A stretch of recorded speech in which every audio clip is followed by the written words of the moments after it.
Farms. Well, we've got another example of a Model T today here that I was able to get my hands on. This one is a 1923 Model T Speedster, and this particular car is actually mine. I built this car when I was probably, I don't know, I must have been 24, 25 years old, somewhere around in there, 26 years old. And this car I built in this way just because it was to be a faster car for touring and being able to go out and really have a lot of fun with it and not cost a lot of money at the time when I built it. So I was able to get a running gear that ran. I was able to buy this body and make parts of this body, and then this is a church pew, as everybody can see. So this church pew is actually kind of interesting because this is a church pew salesman's pew. So it shows all the examples of all the different arms that the company sells, and it shows an example of the arm right here that comes all the way forward, and then over there it shows the other arm, and then in the back it shows the example of where you would put the books and so on in the back there. So this didn't actually get ripped out of a church or anything like that. This church pew was a salesman's church pew.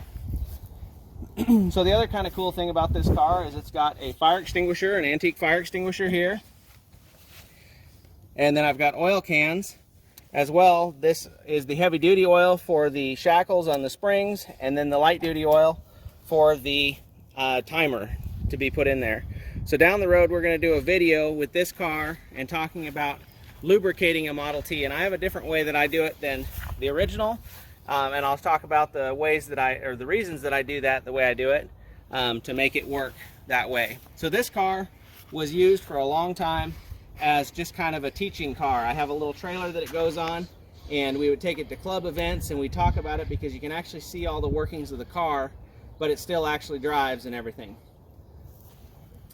So we have the Holley vaporizer carburetor here, and I talked about that a little bit on the two-door sedan video. We're going to have a specific video about this at some point when we get more time on how to actually make one run correctly.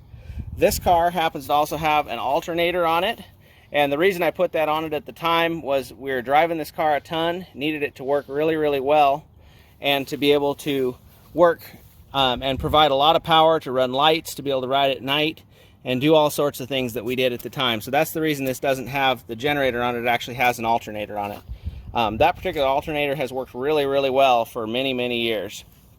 The other thing this car has on it is a road draft tube. So originally in that hole right there would be just a cap that would allow the ventilation, but with the passenger sitting right here, the oil splatter from all the blow-by that this engine has would come up and get on the passenger, and so I put that tube on it to shoot it out underneath. So coming around here to the passenger area, we've got the coil box right here, and inside of that is the 4 ignition coils. Those 4 ignition coils have been rebuilt, and this car runs extremely well. We'll show you an example of that here in a second. We'll start it and let it idle, and you can hear how smooth it is running. This car also has a Ruxel 2-speed rear end in it. Then coming around here, it has the fire extinguisher, an antique fire extinguisher I picked up. And then we've got the fuel tank. Instead of being mounted under the seat, this is mounted slightly higher in the back so you can get a little bit steeper for being able to go up a hill. So the other kind of interesting thing about this car is the engine does not have a magneto in it. The magneto was stripped out because it didn't work, and it had some broken magnets that were loose. So the magneto was stripped out, and it had oil slingers put in it, which means it doesn't have the magneto to run the coils anymore. So like I said, we drove this car a ton, hundreds and hundreds of miles, and so inside of this box there's a little battery, and on top of this box is actually a solar panel. So that keeps the battery charged while you're out on tours. You never have to mess with it.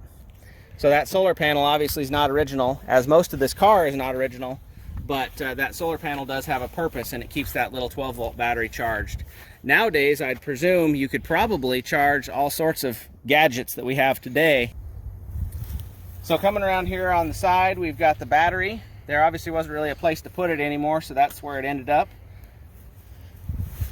Then you can see we've got the other side, the church pew here, and then this horn I picked up just at a junkyard or swap meet or something. I don't even know what it's off of, but it's loud, and it thought it looked real nice sitting there.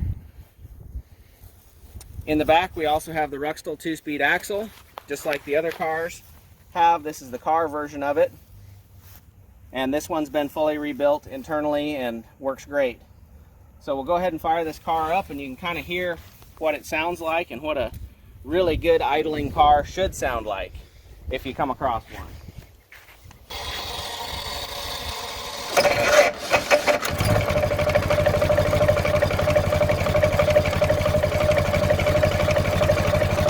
So minus the slight knock that you hear there, the smoothness of the idle, and where you can just hear it just putting right along, that's kind of what you should see if it's working correctly. But like I said, this engine is definitely worn out and definitely tired with all the miles it had on it. And when I first put it in there, the engine was tired before we even started.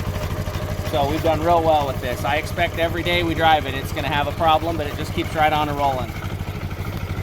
So let's go ahead and take it for a little ride.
So we made it back here with this car, and hope everybody enjoyed the video.